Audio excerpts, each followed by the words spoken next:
We've used the word weird quite a lot in this conversation. I think we've found a title for the episode. Laurie Jeffery, Weirdo. I'll go with that. I'll take it. Hello, and welcome to Sharp, the podcast where we help you get a little better at the stuff you have to do, so you can spend more time doing the stuff you want to do.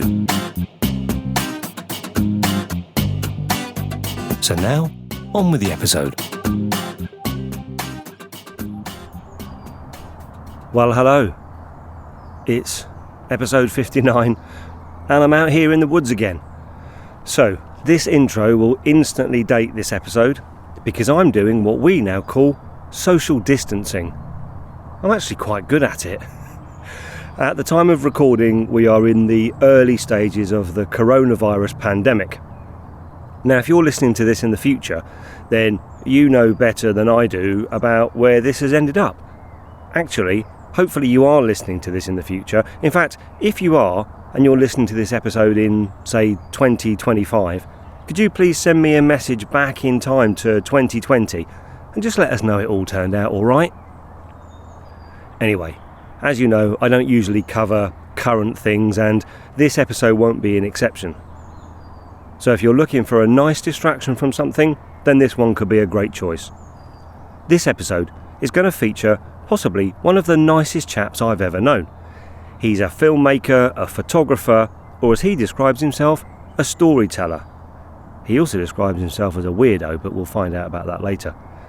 And I love that title, storyteller, though. I want to be a storyteller when I grow up. Before we hit the conversation, I wanted to do this bit where I quickly give a shout out to people who support, inspire, or in some way have a part in keeping this podcast going.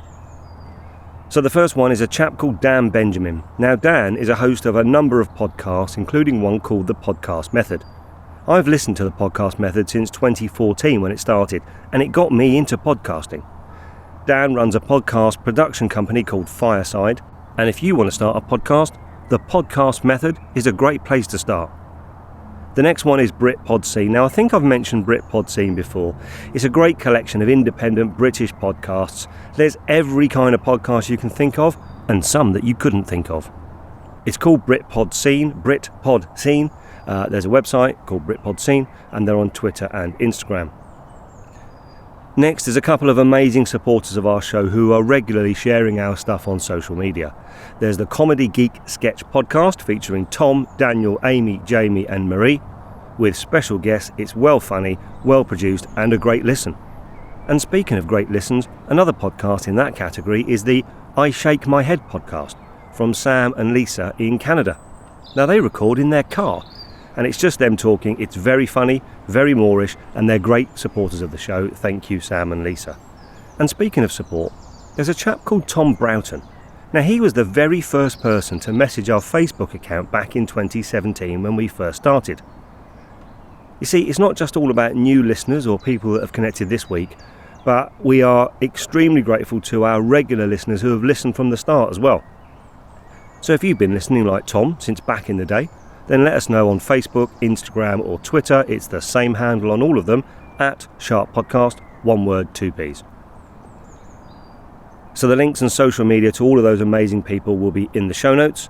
Incidentally, when I say in the show notes, just in case you're not sure what I mean by that, in the show notes, basically, either if you're listening to the podcast episode on the website, sharppodcast.com, then you can see the show notes on the actual podcast episode itself. Or if you're listening on a podcatcher app like Apple Podcasts or Stitcher or Pocket Casts, then you should be able to look at the episode that you're looking at now. In fact, have a look. Take your device out, as long as you're somewhere safe. Look at the episode, and in the episode you should be able to see there, it says show notes or notes. Just scroll down a bit. No, up a bit. That's it. That's where they are. Okay, people are looking a bit weirdly at me here. No change there then. Hello. So now to this week's episode. I've been waiting a long time for this, and I finally managed to talk Laurie Jeffery into joining the podcast. We spoke in February, and I've known Laurie for years. It's funny actually, I've just realised that every guest that I've had on this podcast is a creative person of some description, and Laurie certainly fits that bill. if you've seen a photo of a product in an advert over the years, then the chances are you've seen Laurie's work. Laurie has used his creative talents for hundreds of well-known companies like Chanel, British Airways, Tom Ford and many, many more. And in our chat, we talk about all sorts of things with some really useful lessons for all of us, wherever our passion or our job takes us. So, enough waffle from me, let's get into it. Here we go.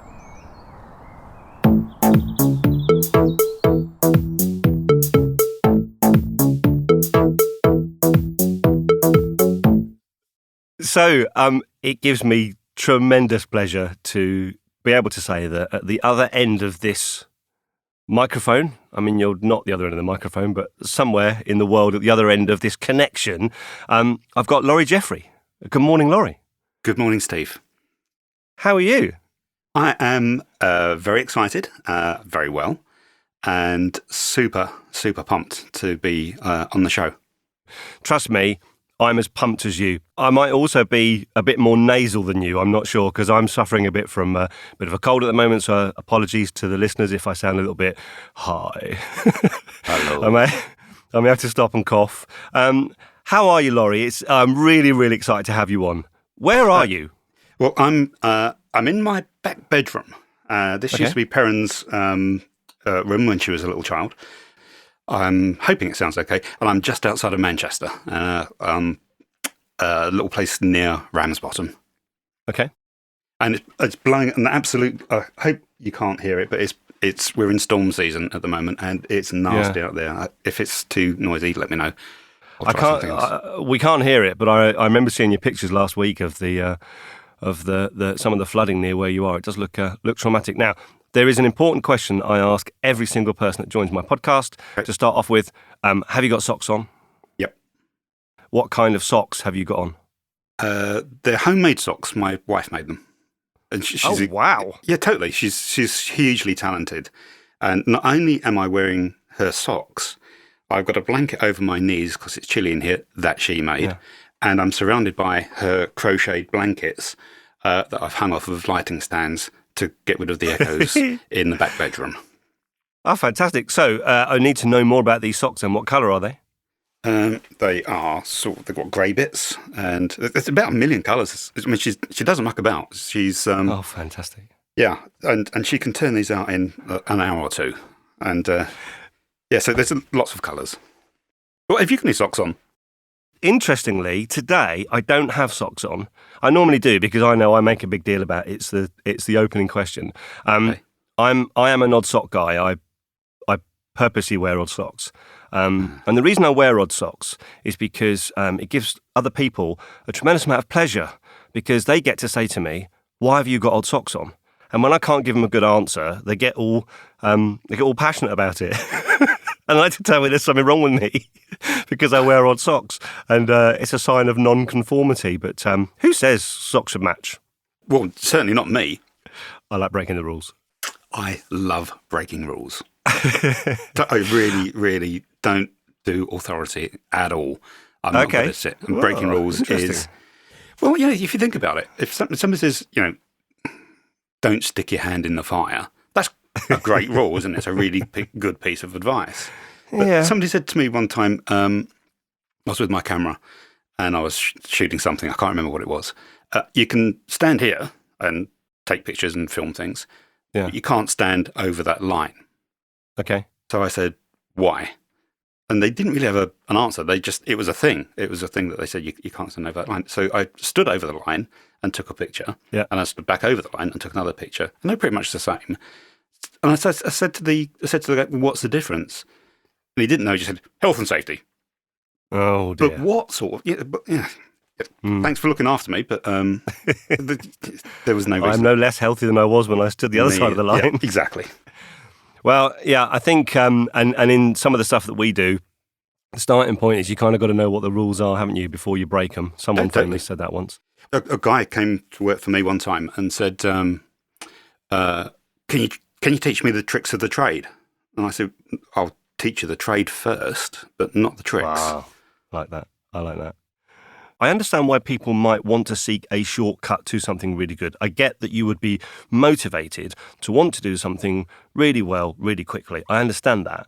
What I find frustrating is that people tend to feed that by suggesting the idea that there are shortcuts. And, you know, we in our episodes, we don't ever advocate the idea that you can learn something by listening to one of our episodes and then become an expert. We introduce ideas about things that then you really need to go and, you know, put some work into, put a bit of effort into it if it's going to be worthwhile. You know, I think this idea of hacks and here are 10 productivity things you can do and all of a sudden your world will be better. I find that frustrating. I do too. One of the things that is so exciting about what I'm doing right now as I sit here is speaking into a microphone, which is something I have never done before. I've put thousands of people in front of this microphone. In fact, this is the same microphone that you used. That might have been the first voiceover you did? So let's tell that story. So we met when we used to work for an organisation that sold furniture, and you were making a film, and I think it was a training film, wasn't it? Yeah, we got to a point where I thought, I can shoot this until the cows come home, and I'm not going to be able to tell the story properly. We're going to need a script, and we're going to need a voiceover. And I think I said to you, you need to do the script, and we need to hire a voiceover. And I'm not sure who was in charge of the budget. It might have been you, it might have been somebody else, but it came to, we've got no money. There is no money for a voiceover. And I said something like, actually, Steve, I think you've got a great voice. Why don't you do it? And in this house, we call you the 110% guy. Okay. Yeah, sorry about this, if this is going to freak you out a little bit. Not meant to, but we actually do. And the reason we call you the 110% guy is because you put 110% into, I think, pretty much every single thing that you do. You might want to disagree with that, but this is how we see it. So I stuck you in a little, we made a room out of mattresses and pillows and I don't know what. Yeah. In the staff room, yeah. Yeah, and you did the voiceover. And it worked. And I think the next movie we made, we went into a radio studio, I think. We did, yes, in Scotland. And we put you in front of a proper microphone in a proper sound with an audio engineer, and we recorded another voiceover with you. And I remember sitting in the car with you. We were going somewhere to a location, we were shooting something else, and you were telling me about the other things that you do. I'm thinking, this is like bionic. You know, he's like, you put so much effort into anything you think is worthwhile. And I thought, wow, you know, I need to do more of that. And I did really, yeah, totally. And that wasn't rehearsed, and I've only just remembered it. But we did call you the 110% guy. Well, that's very kind of you. I'm a bit concerned about your maths. Because... But I do quite strongly have the view that 100% is literally the maximum. You can't have more than 100% of anything, Laurie. Well, actually, you know what? My brother-in-law, we're going to go completely off a script here, and you feel free to chuck this out. We went to go and see Vicky's brother. He lives in the next village, Chorley. Okay. And he said, would you like a glass of whiskey? And I went, yeah, why not? And he said, here it is. And this guy's got a PhD in something that I've never heard of. I said, well, this is whiskey that's 100 and something percent. 100 plus, wasn't 110. It was more than 100%. Okay. So I said, well, like you can't have more than that. And he said, well, you can. And he explained it to me in, math, which I don't understand. Okay. And would you? So it's possible. You should have. Yeah, apparently, you should have some water with this. And like an idiot said, no, I'll have it straight. And I can't remember much else after that. But you have to cut this stuff down a little bit for it to be, doable. Oh, excellent! So you've proved the 110% theory with Scotch, and that works for me. Yes, I'll prove anything with a bottle of Scotch. Okay, so here's a challenge: 2 sentences. How would you describe what you do? I am a professional storyteller, and I use my understanding of the language of visual communication and my understanding of light and the gear I use to get other people's stories into other people's heads. Okay. To get other people's stories into other... So just tell us a bit more about that. Other people's stories into other people's heads. What does that mean? Okay. So on a professional level, I'm hired. I won't mention any names, but they're all really big businesses. And I'm the guy you never see. And I quite like that. But you will all have seen pictures and images that I've produced for other people. So a client will commission you to tell the story either by cinematography or photography of their brand or idea or... Yeah, Exactly that. A lot of people think of photographers as wedding photographers and doing cats and dogs in baskets and portraits and that sort of thing. And that's fine, but that's not what I do at all. It's business to business stuff.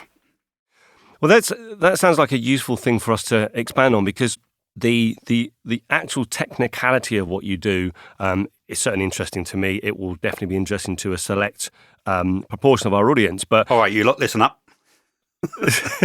Thinking more broadly in terms of the techniques and things that you adopt to be able to do things to a high standard, or to be able to do them quicker, or the things that other people can kind of take away from this conversation that I think would be useful to be applied to all sorts of different roles, really. You sent me a list of stuff to talk about, which is fantastic.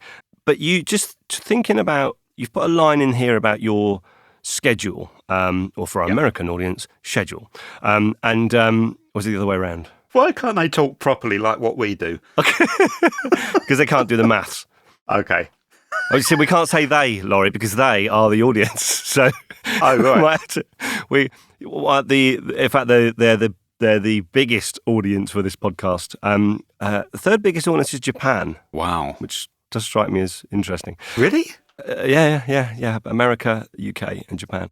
So, in terms of your schedule, whichever way you prefer, you obviously have stuff you have to do, and you have stuff that has to get done and get in a certain order to a high standard within a deadline, within a period of time. And you've put a line here that says, "Respect my schedule, not a builder. Honesty is the best policy. First come, first serve." What does that mean? Okay. What I mean by that is, let's say I get a call or an email or something, and it's for a booking next Thursday for one day. Yep.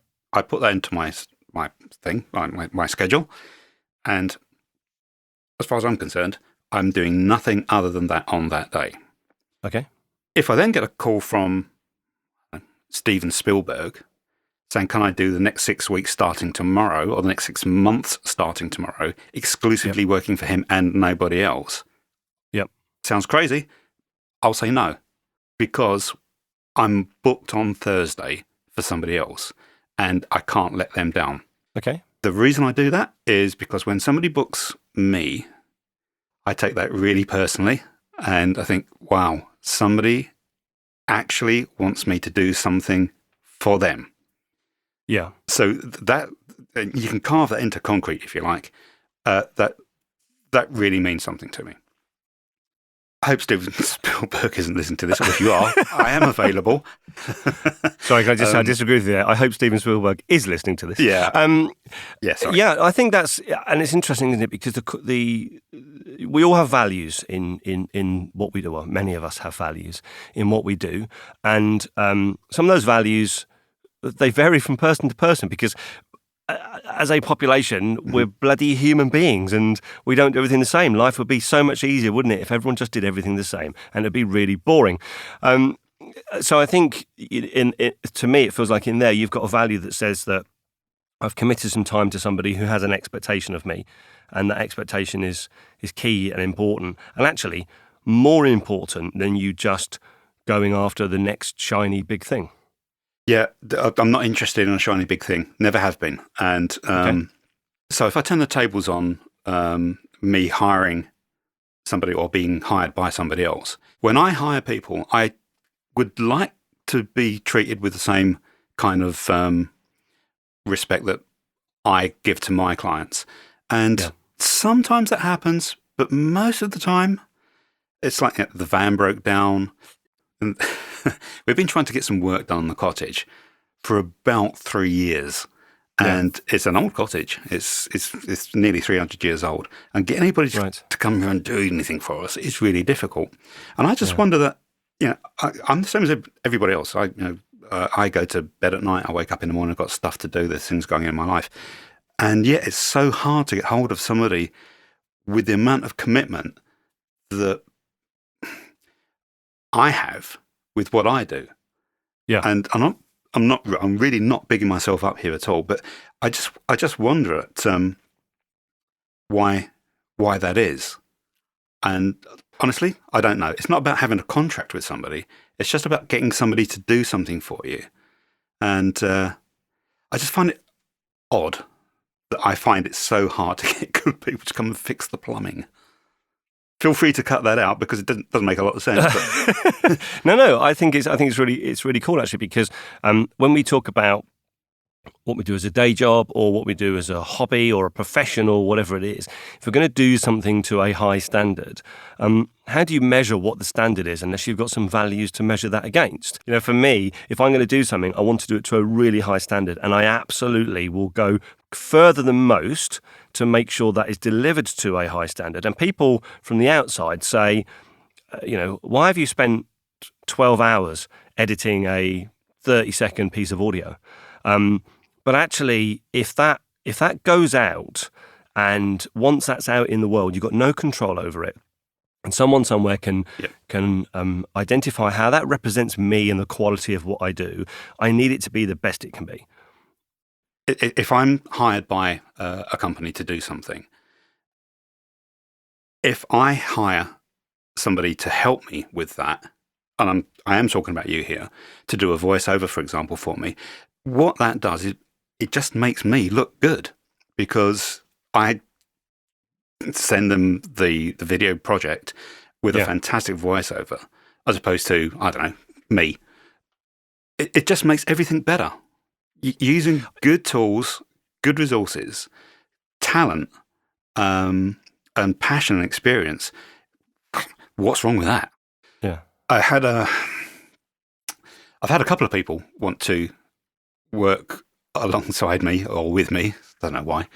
One of them was a motorbike courier back in the day when we shot film, and when it was, he would take the film to the E6 lab. I wonder how many people know what E6 is. Anyway, he would do that, and he would then come back, and then we'd go back to pick up the piece of film, then we'd come back with it, and we'd look at it, and he had he was a back and forth guy, and he just figured that working in the studio was a cushy number because it was warm, and there was lights, and the kettle was always on. So he said, could he be an assistant photographer? I said, yeah, if you want, let's try. So that lasted about a day and a half. Because he said, God, you make this look so easy. You just kind of stand around and do stuff. I thought, there's a bit more to it than that.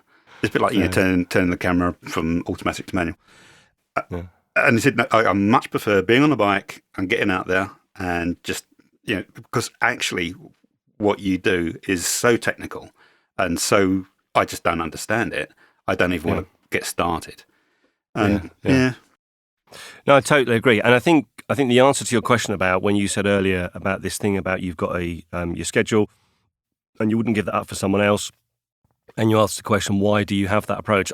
I think you have that approach because actually committing to something is the first step towards doing something really good. And we talked earlier about this challenge of, shortcuts and hacks and do things quickly and so on. And there might be a place for some things if you want to do them to a low standard or an acceptable standard. But if you want to do something really good, really high quality, then that takes some commitment. And that can be a commitment of time. It could be a commitment to a time for a person.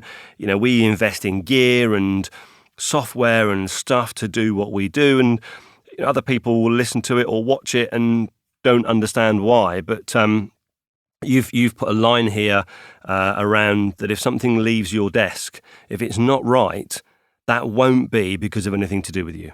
Yeah, it doesn't. It doesn't go out the door. Yeah, there's something that I'm really passionate about. Somebody comes up with something they want me to film or something they want me to photograph. I don't let it leave until I'm completely happy with it. Because if I'm completely happy with it, they're going to be over the moon with it.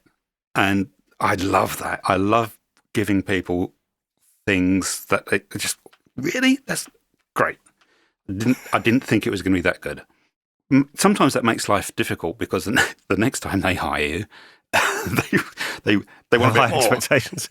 Oh, Lord, where are we going with it? There's a bit of but that's fine, because the more challenges that I have, bring it on. I love a challenge. I love pushing the benchmark further and further and higher. It keeps me sharp. Okay, I like cooking. All of my knives downstairs in the kitchen are sharp. I sharpen them myself. Yeah. Having a really good tool allows you to do a good job. If you haven't got a good tool, you can still do a good job, but it's a bit harder. There's two kinds of tools, aren't there? There's the physical tool you use, and then the other tool is your skill. Mm-hmm. The parallel for me in anything that any of us do is the skill at which we apply to deliver that job is more likely to do that to a high standard or quicker if we do it to if that skill is honed to be the best it can be. And some of those skills in your profession, that skill could be the remarkable skill of cinematography. Equally, it could be the skill of managing your calendar to make sure that then you can deliver on the thing you're committing to, because it's not a very exciting skill, but it is a skill, because actually that then frees you up to do the things that you want to be able to do to a high standard, because you haven't got people ringing you up saying you should be in Birmingham and you're in Southampton. Yeah, exactly. And there's a couple of skills there. I'm not great at managing my calendar. Pretty terrible at it, actually. But Vicky, my wife, is fantastic. Okay. And I'm terrible at doing the books and the invoicing and that stuff. Right. But what I am good at is what I focus on being good at. And Vicky's good at watching. So together, me and Vicky make one good photographer. Yeah. Yeah. Because if you look at it as a business, that works. If it was just about taking pictures, I wouldn't need Vicky to do that. But to run a business, I've got a fantastic thing to lean on, and that's Vicky. That's fantastic. Laurie, can I ask you to give me 30 seconds? Yeah, do you want to take a break for a second, and then we're going to get into. I want to get into some of these stories because they're really cool. So, listeners, now Steve's not around us anymore. We can really get on with something much more interesting. Steve in the field. Come on, who doesn't love Steve in the field? That other bloke in the studio, I reckon he's just busking it, really. Whereas Steve in the field is much more like you and me. He gets out there, he gets stuff done, He connects with tractors. I better shut up, really. I'm going to put some ambient music on.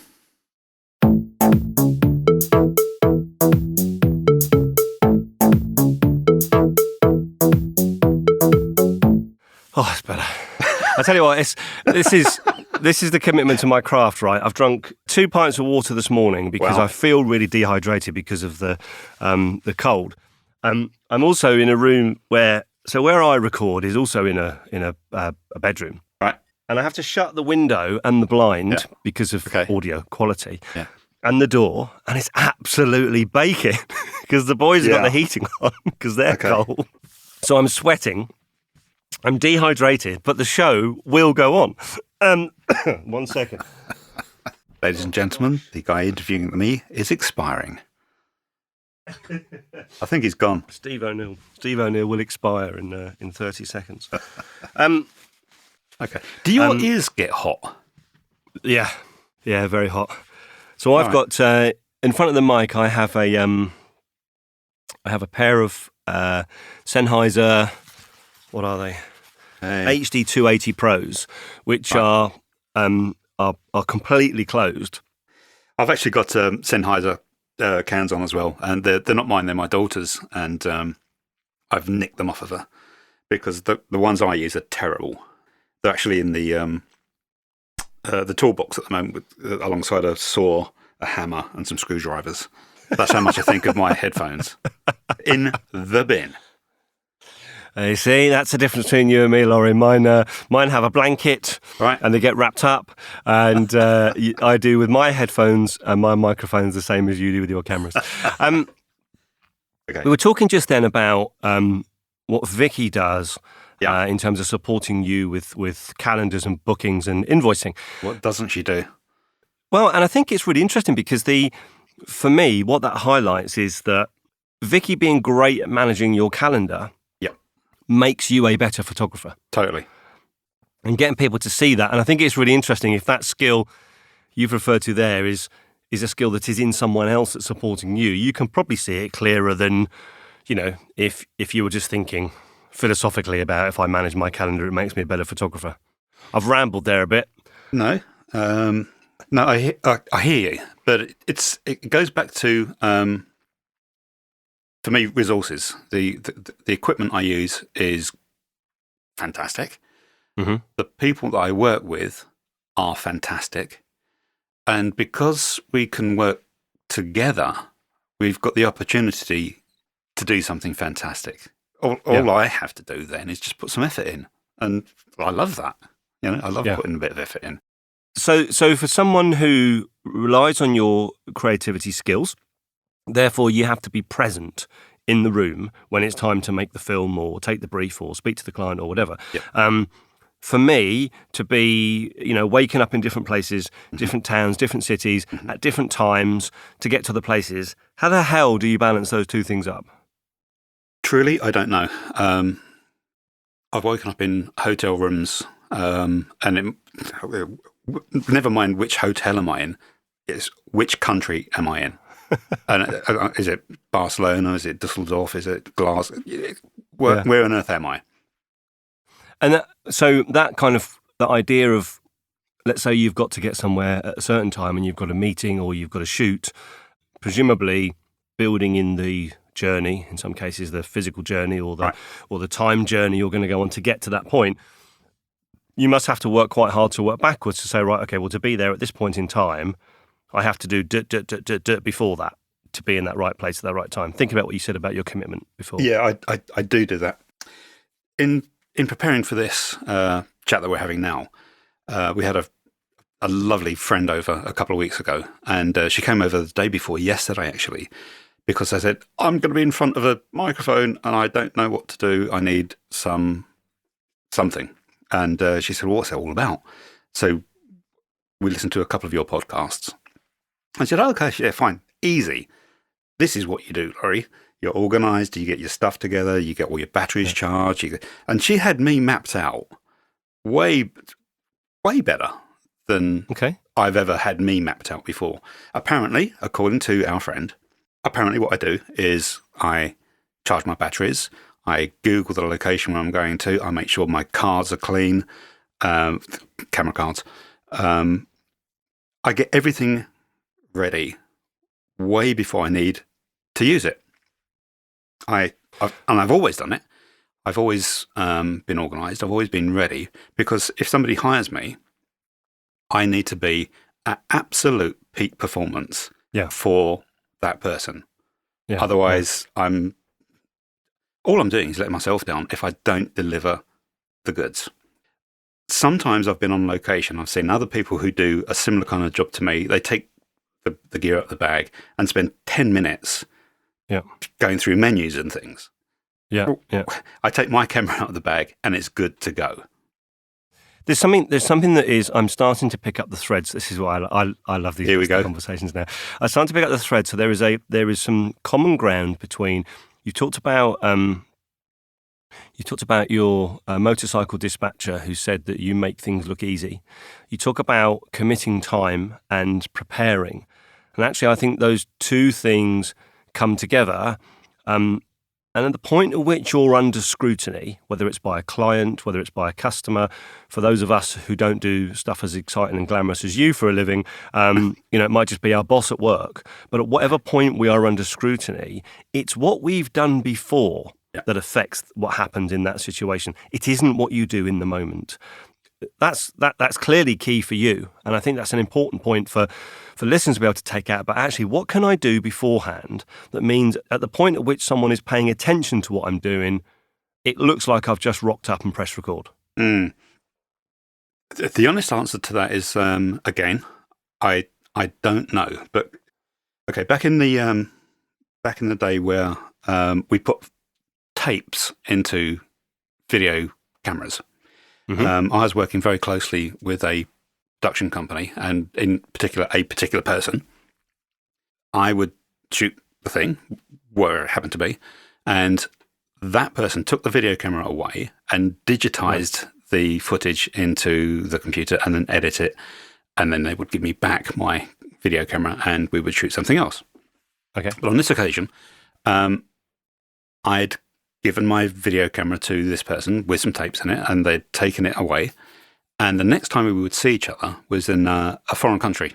So I went to my airport without my camera, and this colleague of mine went to their airport with my camera. Okay. Long story short, my flight was cancelled, and I called the guy who had my camera, and we'd worked together for years and years and years. And I said, I'm not going to be there. You're going to have to do the filming. Right. And there was this terrified silence on the end of the phone. And the guy said, well, what do I do?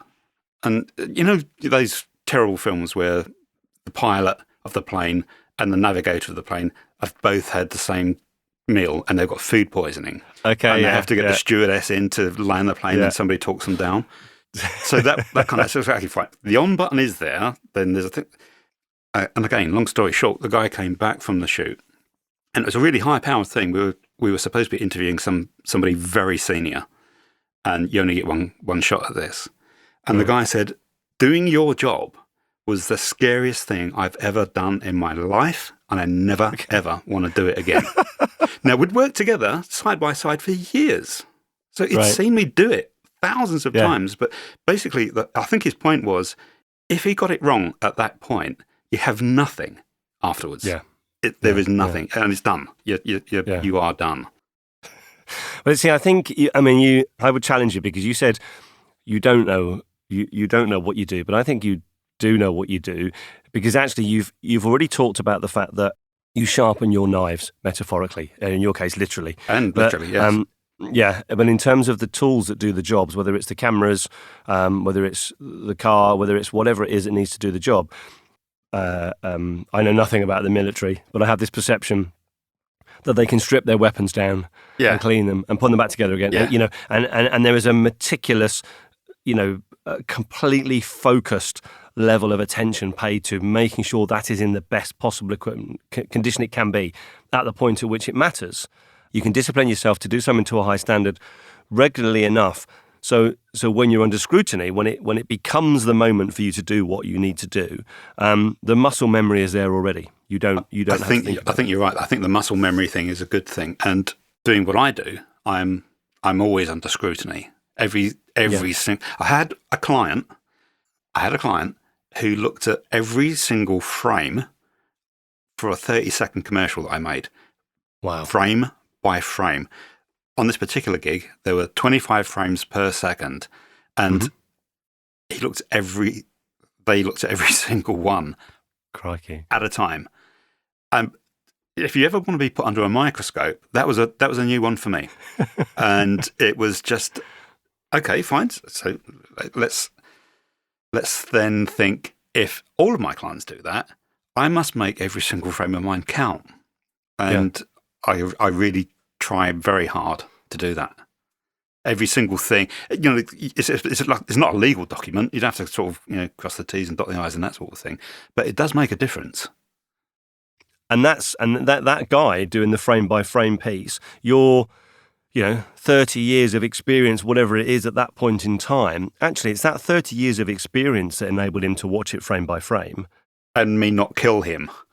And not kill him, yeah. Your experience of not killing people is also quite a good skill. No, it was interesting because it sort of made me sort of reevaluate, I guess.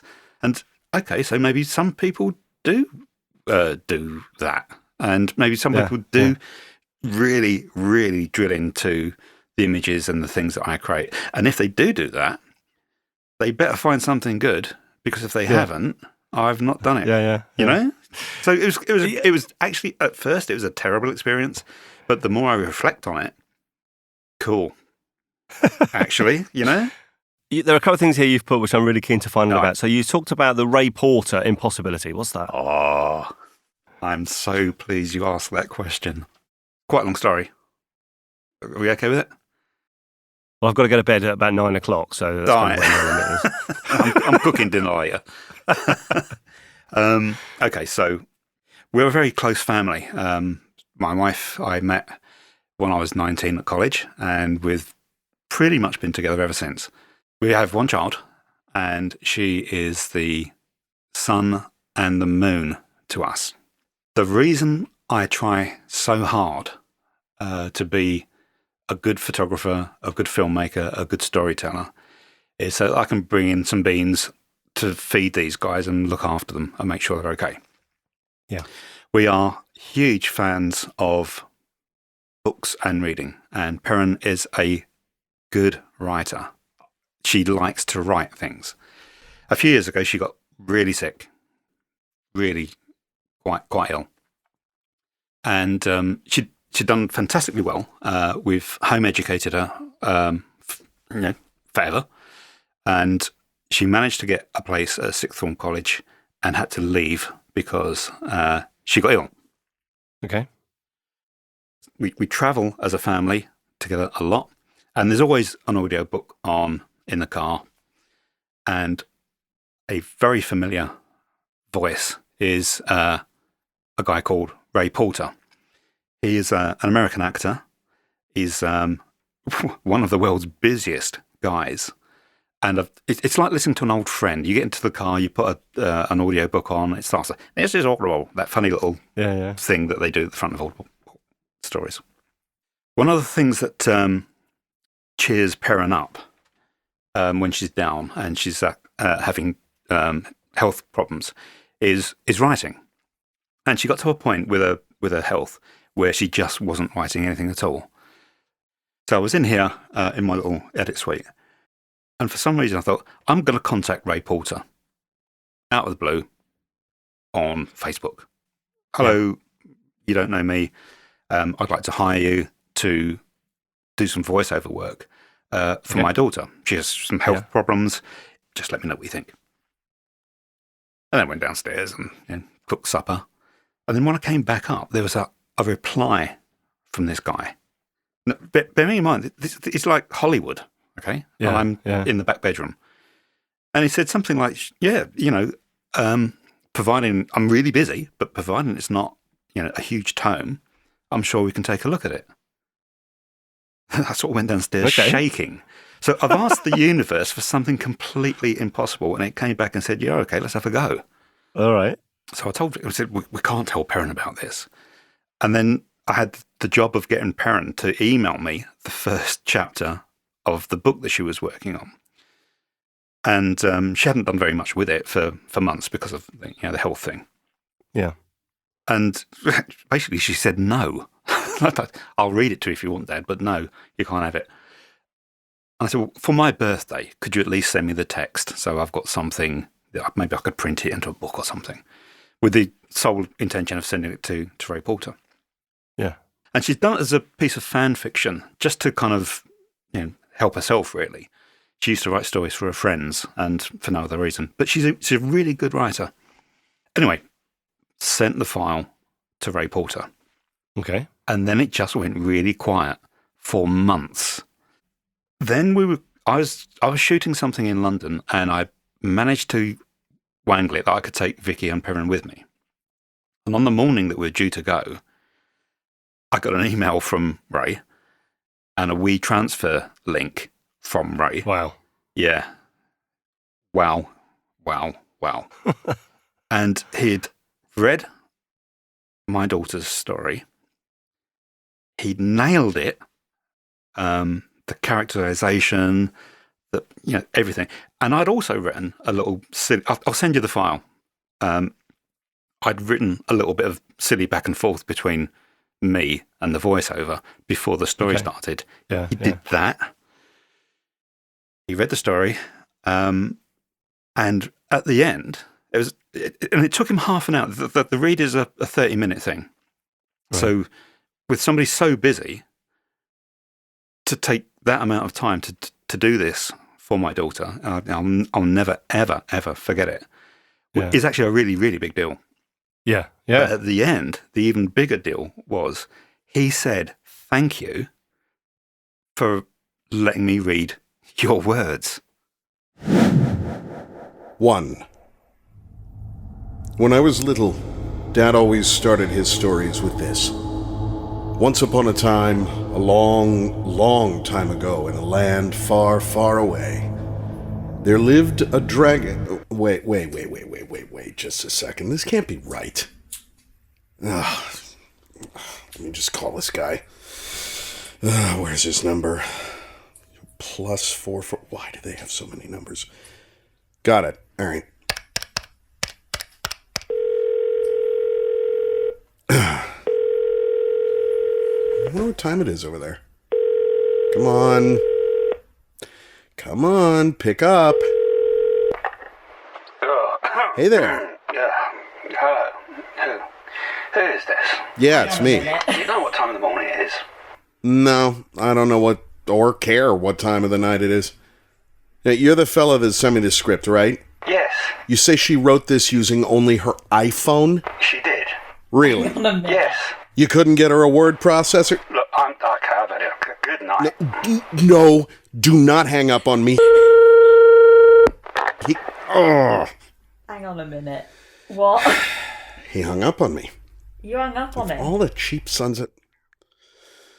All right. Let's get this done. What? Are you sitting comfortably? Then I'll begin. Again. Actually, this isn't the story of The Others by Dennis E. Taylor, adapted by C. Gollings. This is, in fact, a different story altogether. This is way better. This is an exclusive reading of Dragons by P. Jeffery. Pause it. I need time to process. What the... Yeah, that's where it stopped. Hey, it's Ray. Thank you for such a great story. Christ. You're a good writer. Don't ever stop. Keep writing. No. You know what you're doing, for sure. It was a privilege to read your words. Bye. This is Audible. I'm showing my arm to the microphone at the moment because the hairs on it are standing up. I have goosebumps. I can imagine. Yeah. Same here. I know. And we had a few back and forths with him since, but he is super, super, super busy. And I mentioned that the very first thing I said in this kind of cold call thing that I've never done before is that I want to hire you to do this. And there's absolutely no way this guy is going to take anything from me for doing it. I've tried. Really? Yeah. Really? There's no chance. Maybe if he comes to the UK, I'll hunt him down and buy him a beer. But that's about... And it's... I think the point this is not... It is about Perrin and her health and how these little things can help. And your podcast and us maybe doing one is fun. But trying to do something impossible, like shouting out to a really famous, very, very, very busy guy, and then get him back, and then afterwards on Twitter. And I'm now doing a bit more on Twitter. There's an author, Peter Clines, who Ray has done a lot of work with. Audible recently put out a a book, and they did a video interview with the two guys. And I just sent a tweet like saying, I can't even remember what I said. Something like, "You two are really inspirational. Thanks very much." And then Peter tweeted back, said, "Inspirational, really? What have I inspired?" And before I could get back to it, Ray Walter said, "Oh, it's about this guy. His daughter is a damn good author." Sorry, that's difficult for me. When a complete stranger does something like that, you just go, "Wow, thanks." That there's nothing reciprocal you can do to that about that. It's incredible, and actually, it wasn't last night. It was the night before last. Perrin was in here with me, and I'm playing around with this microphone, and I'm playing around with the software, and we just did a pretend podcast, and it was fun, and it ended up in a big fight with me and Perrin fighting each other. Really? Yeah, take that, all that kind of stuff, and we're thinking about doing a podcast, and we're going to call it like The Weekend Wine, as opposed to not like the wine drink, the moan at the end of the weekend. I like it. Maybe, I don't know. And going back on that, I'm sorry, I'm rambling terribly. I looked at how much work there was in getting a podcast together, and there's tons to do. There's a bit. Yeah, and. But that comes back to your point about, whether it's getting Ray to do something you didn't think he could do, or whether it's producing something of the quality that you produce. Sometimes things are worth the effort, aren't they? And if it pays off, then it's worth putting some work in. I think my thing is that if you're going to do anything, do the best you can. Yeah. And particularly as a freelancer, if I don't do the best I can, the only person I'm letting down is me. Yeah. And then right after that, it's letting down my family. So it's really important for me to be a sharp tool, and really good at what I do. And I do take it really seriously. If somebody hires me, you're going to get 110%. 100%. Sorry. No, 100. We'll let 110 pass in this episode. We'll have 110% can make a guest appearance. All right. Sorry. So you do what you do to a really high standard, and that means, to me, you push yourself to be the best you can be. There are lots of variables in what you do. So, the lighting might not be right when you get to the shoot. Right. The people who are going to be in the film are not doing what you need them to do. You've been there, haven't you? Well, I've been there, and I've been the person that doesn't do the thing they're told to do. But without doubt, you are the most accommodating, polite, diplomatic person I probably have ever met. Really? And absolutely. And when you film and things aren't as they should be, how do you stop yourself getting frustrated? What techniques do you employ to be able to be philosophical about stuff and just gently bring things round again and just keep revisiting it instead of losing your pieces? Okay. I do get frustrated. Very. To the point where sometimes I wake up at night and thinking, why? What? Why didn't that go as well as it could have? Why did that person hire me to go into that situation where nobody else wanted me to be there? I can empty an office just by showing up with a camera and putting a tripod down. They just run away. Yeah. I've done a couple of company reports. This is stills, not filmmaking, but what I do is I shoot the guy that makes the tea, cleans the floor, wipes the tables, and everything in between up to the guy who's the CEO. And so in the morning I'll be, outside emptying the bins with the guys and shooting pictures, and in the afternoon the last thing I get to do is the CEO. Yeah. And I've got to talk to them in some sort of way, in some sort of language that they will all get. But what do you think you do, though? Because I understand that idea of being able to recognise that a person might find it difficult and it might be alien. But if you have that frustration inside because it's not going and you're up against a deadline and so on, what stops you from losing your cool? Let me think for a second.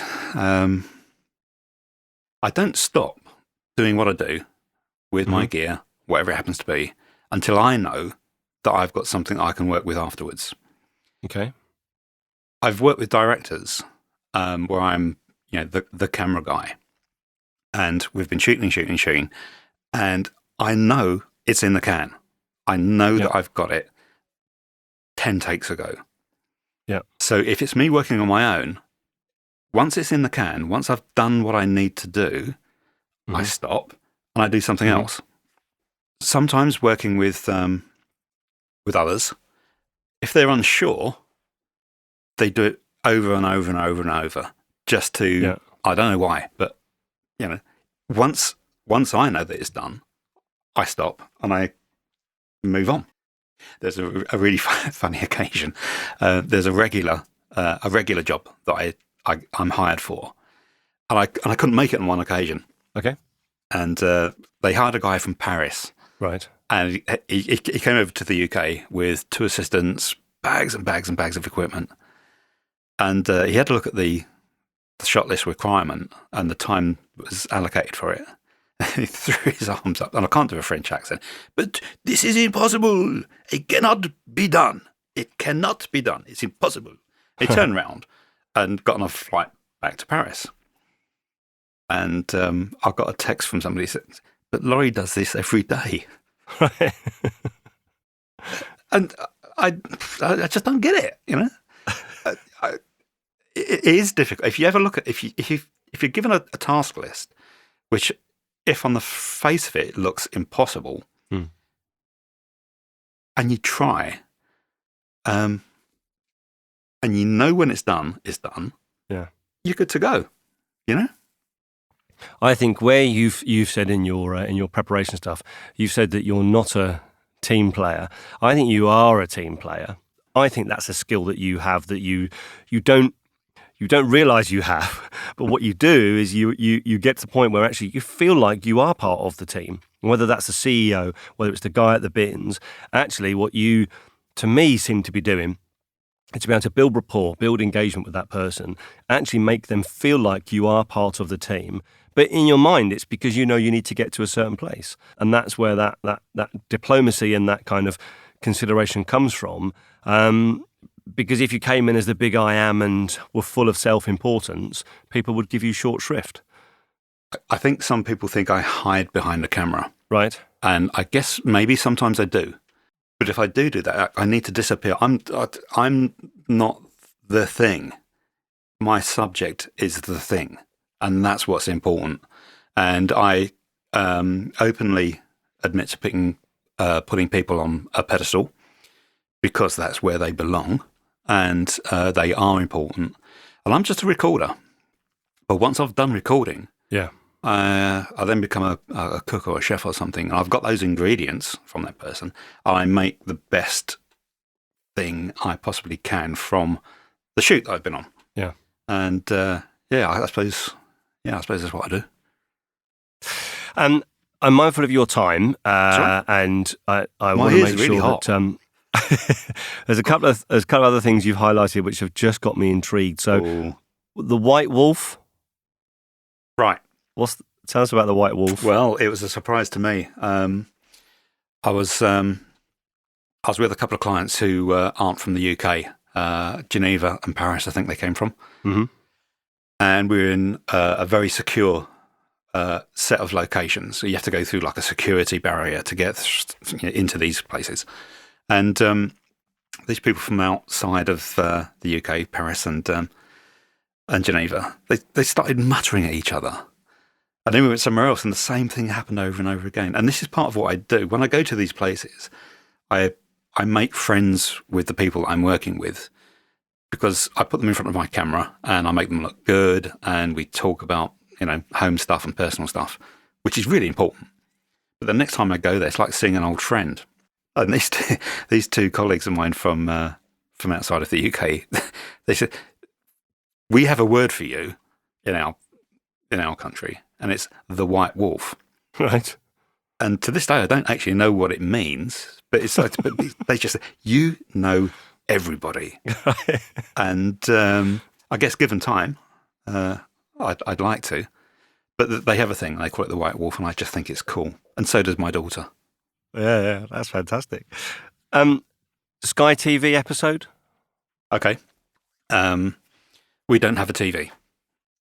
We don't read newspapers. We do listen to radio. Okay.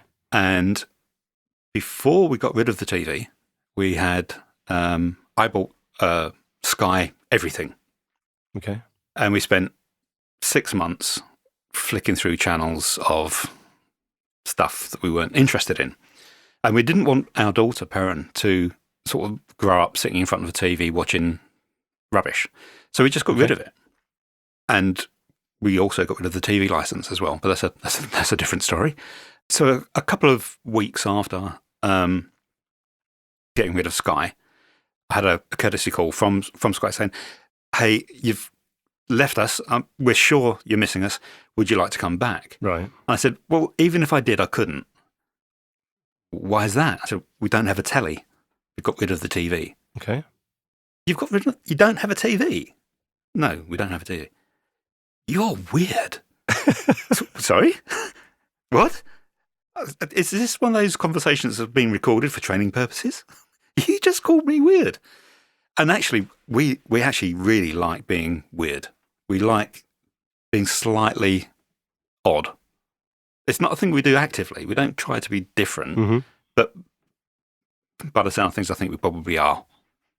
I think it's why you and I get on so well, Laurie. That's maybe like attracts. I like it. That's good. And so they weren't happy with your explanation that you'd got rid of your TV. Did they pester you, or did they give up in the end?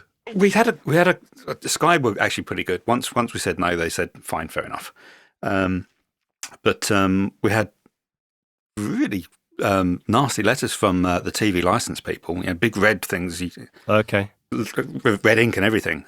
You are breaking the law. You will be fined £2,000. We will inspect your house to see if you're watching the TV without us knowing. But yeah. Well, I don't think so actually. Yeah. It's interesting because I think that we people, I was a person last time I looked, we surround ourselves with things that we feel like they add value.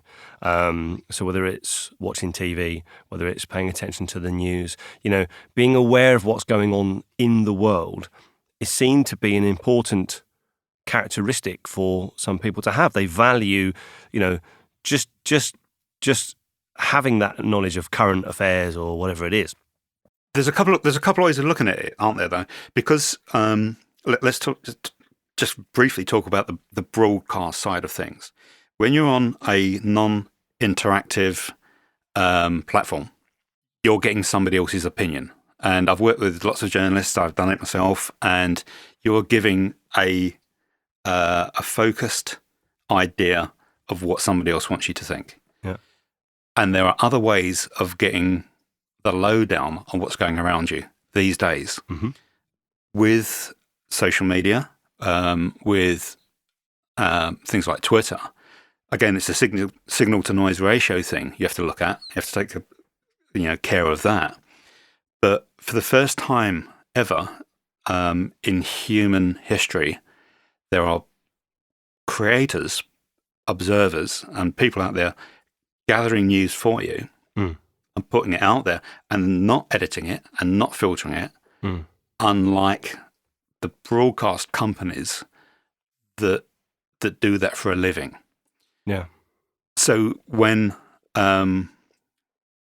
something horrible happens, like there's a tsunami or there's some kind of attack or something good happens. Let's talk about the good things. Something great has happened. People tweet about it. People put it on their Facebook thing. They put it on their Instagram thing, and that's something we've never had before. So my opinion is that when in the future, when somebody looks back and writes the history of this period we're living in now, they'll have way more data than we've ever had before. Yeah. That is such an empowering thing. We've never had that before in human history. No. I mean, when you and me went to school when we were kids, we had some textbooks and some stuff that other people had written, but it's a very small proportion of humans that had written that stuff. Yeah. So it's very, very focused. It's somebody else's idea. Yeah. It's a story. It's subjective, isn't it? It's not. Yeah. It's kind of what I do for a living. When you see my stuff, you're getting my take on it. Yeah. But as a society, now we've got if you can be bothered, to sit down and look at Twitter, look at Facebook and other news feeds from all over the world. It's great. Way better than sitting in front of the TV. No, definitely. I think if I think back to, in the sort of in the late 70s when you didn't have Channel 4. In fact, we couldn't get BBC Two on our television. You had to. This is dating me now. Half of my audience will drift away now. You had to press the button to get the channel on the telly. I can hear people cutting their wrists. And so we had BBC and ITV. Yeah. And that everything that came in through those TV stations was. You had nothing to contradict it, nothing to make you think, oh, well, maybe that's just a version of events. Maybe that's just one explanation of, I think about the miners' strike in the 80s, for example. Absolutely. And I have a perspective of the miners' strike, which I can now look back on and say, actually, I've got a different view to the view that I had then. But I only recognise that view is different because I now have the capability to go and explore other people's perspectives and actually find out what the opposing view is to the one that I'm being presented with. Well, everybody's got a story, and I think I wrote to you and I said I love being different till the Sky TV episode. It wasn't about sacking off Sky TV at all. It's just that there is so much information out there now. It can be a bit confusing. Yeah, but at least it's there. It wasn't before. Yeah, you just didn't hear about these things. Yeah. I like that. Interesting stuff. That feels like a good place to wind us to a close. Okay. What you may not be aware of is whilst we've been talking, I've been writing stuff down. Yeah, you do that. I do that. And it's quite interesting when you listen to what we've covered, because we've covered so much stuff. And I think there's a couple of things in this conversation we've had which, thinking about the sorts of things that we could lift out that would be sort of, not just interesting to Laurie and Steve, but universally might be useful to people. But in your particular case, you've talked about charging your batteries, you talked about making sure your gear works, thinking about what's happening before the event, sharpening your tools, literally, in the case of your kitchen knives, before you make whatever it is that you're making, because when it matters, that's a point at which people will have a view on what you've done, and actually, more importantly, you will know how you feel about what you've done. I love the idea of talking about trying the impossible, because actually, who knows? I think we limit our own beliefs sometimes. We think that we can't do something, or we think there's something that's going to stop us from doing something, but actually just try it. Who knows? Mistakes don't leave your desk, and if you can do anything, then you might as well do the best you can. Otherwise, actually, what is the point of doing something if you can't do the best you can? Keeping cool, for me, what comes across in your explanation, although you may or may not agree with me, is that I think the skill you have in keeping cool in a situation is because you put yourself in the other person's shoes and you see things from their perspective, and that's how you get the best out of them. And the one thing I said to you before we started recording, which I've stolen from you, which I use because you inspired me to do it, is whenever people come on this podcast, I try really hard to see, I wonder how this is from the other person's perspective. Are they comfortable? Do they know have I explained what this link is going to look like when I connect to them so they can see it? I can see how I think they're going to see it. Do they know what I mean by a microphone, which you will, but many people don't. But doing it in a way that doesn't treat people like idiots, because we've all got different levels of knowledge. So seeing things from other people's perspective, I think, is a strong one. One of my favourite things is get out of the way of yourself. Actually, whatever it is you're making, whatever you're working on, be clear in your mind about what are the outcomes. In your case, what's the story I'm telling? Or, whether it's someone working on a spreadsheet or something even more glamorous. Actually, what's the point of doing this? What's the outcome I want to get to? And how do I deliver that in a way where I can get out of my own way and just let the outcome be the important thing? you talk about it from the perspective of a filmmaker, someone that tells stories for a living. Many of our listeners will listen and think, yeah, but actually, there's loads of stuff that I can take from Laurie that I can apply to what I do. If nothing else, just be weird. Yeah, but it's very, very different. When I'm picked up for an assignment, the photographer or filmmaker that I am is a very, very different thing from when I'm out there with my camera doing my own thing with a camera. Okay. I'm a totally different guy. That's a completely different hat. I'm well, what am I doing? I'm working out. I'm training. I'm trying to make myself a better photographer, or I'm pushing the things I was taught as hard as I can to see when they break. And I can't do that at work. I can't do that when somebody's hiring me, because if I break it, I'm not doing them justice. But when I'm working just for me, that's much, much harder than when I'm working for somebody else. That might sound weird, because I know that I should be working very, very, very hard for my clients, and I do. But if I'm working for me, that is way, way tougher. I can see that. And it doesn't sound weird, but I like the word weird. We've used the word weird quite a lot in this conversation. I think we've found a title for the episode. Laurie Jeffery, Weirdo. I'll go with that. I'll take it. And I always make sure that where we do have guests on and interviews and so on, that people take the opportunity to shamelessly plug what they do. So where can people find out about Laurie Jeffery? Where can they find your stuff, your social media? Tell us everything. I don't know. Do you want me to tell you? Yeah. Steve, tell us where they can find. Hang on a second. Let me just find Laurie Shots. You've got a website, haven't you? So the website is lauriejeffery.com, and that's, just to clarify, LaurieJeffery, lauriejeffery.com. Obviously, I'll put the link in the show notes. You are on Instagram and on Twitter. On Instagram, you're just called Laurie.Jeffery. So that's LAURIE.JEFFERY. At your website, can people go to your website and see some of what you do from a cinematography perspective, and some of the work you do, the examples on there? They can. And do you see what I did there? I got a professional voiceover to get, I'm not as... Hang on a minute, I'll go and find one. Some of the work you've done is what those of us that lived in the 80s used to call glamour photography. Yeah. The human form and so on features quite a lot in your work, which is, I think it's beautiful. I think it's amazing. Clearly need to make people aware that means some of the imagery is not for young eyes. No, that's very true. It's fine art, nude photography, some of it. Not all of it, but a fair portion of it. It's one of the most challenging things any visual creator can do. It's extremely delicate, very, very difficult to do well. I don't know if I've done it well. I've tried extremely hard to do it. But that's the difference between the work that I do commercially and the work that I do to test myself, because they're very, very different. Well, listen, Laurie, it's been fantastic talking to you. I really, really appreciate your time. Some of what we said might even make it to the final cut. Well, it just felt like we mucked about for 2 hours, which is great.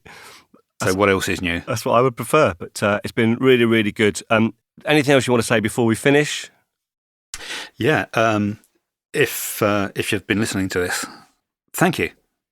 It's very strange for me to be communicating with you like this. I usually do it through pictures and not my voice. So thank you very much for listening. And Steve, thank you very much for putting me through this and putting your listeners through this. Can you imagine what kind of animal I'm going to be next time I pick up the camera, which is Tuesday? Oh dear. Get out of the way. I haven't broken anything. I'm going to be a machine, Don't all run away. I'm sure it gets better after this. They won't run away. It's been fantastic. Thanks ever so much for your time, Laurie. Speak to you soon. Take care. Take care. Bye-bye. Take care. All the links, resource and articles I've used in this episode will be in the show notes right there on your device. Hopefully you'll find them helpful and useful, and hopefully you'll find this whole podcast helpful and useful. I hope you do, and I do spend a lot of time and effort making sure it's relevant, helpful and entertaining enough for you to listen to. If you agree and you'd like to show your support, there are several ways you can do it.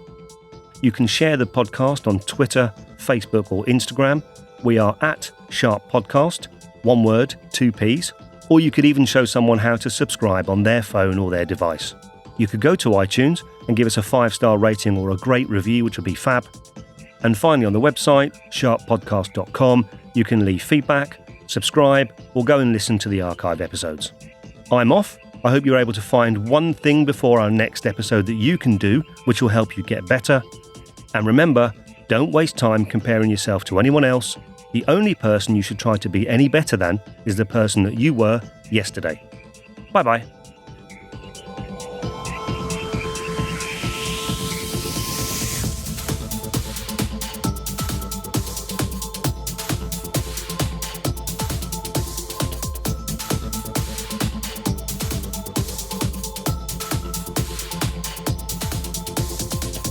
You know, Steve's gone now, and I do miss him. He's probably gone to get Steve in the field. And truly, I think Steve in the field should be doing this rather than this other guy. He's clearly better. Steve in the field is an idiot who knows nothing. I'm a fan. He's an embarrassment. He's an embarrassment to the cause.